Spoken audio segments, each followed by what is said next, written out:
नमस्कार शेतकरी मित्रांनो, राज्य सरकारकडून नुकसान भरपाई देण्यासाठी ई-केवायसी प्रक्रिया सुरू करण्यात आली आहे आणि लक्षात ठेवा, ई-केवायसी केल्याशिवाय भरपाई तुमच्या खात्यात जमा होणार नाही. ई-केवायसी ही प्रक्रिया आपले सरकार सेवा केंद्रावरच करतो. ई-केवायसी करण्यापूर्वी तुम्हाला तलाठीकडून विके नंबर घ्यावा लागतो. हा विके नंबर म्हणजे तुमच्या शेत जमिनीची व पीक नुकसानीचा नोंद असलेला युनिक कोड. दस्तावेज तयार ठेवा. केंद्रावर जाताना सोबत घ्या आधार कार्ड, बँक पासबुक, नोंदणीकृत मोबाईल नंबर.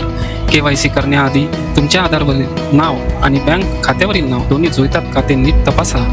जर नावामध्ये अकाउंट नंबरमध्ये कोणतीही तफावत वाटली तर केवायसी लगेच करू नका. पहिले दुरुस्ती करून मगच केवायसी करा.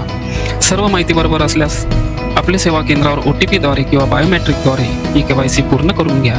सरकारने सर्व सेवा केंद्रांना स्पष्ट सूचना दिल्या आहे की शेतकऱ्यांची ई केवायसी तात्काळ व प्राधान्यपणाने पूर्ण करा. ई केवायसी पूर्ण नसेल तर भरपाई तुमच्या खात्यात जमा होणार नाही. म्हणून शेतकरी बांधवांनो, उशीर नको. विके नंबर घेऊन माहिती तपासून आजच ई केवायसी करून घ्या. ही माहिती इतर शेतकऱ्यापर्यंत पोहोचवण्यासाठी व्हिडिओला शेअर करा.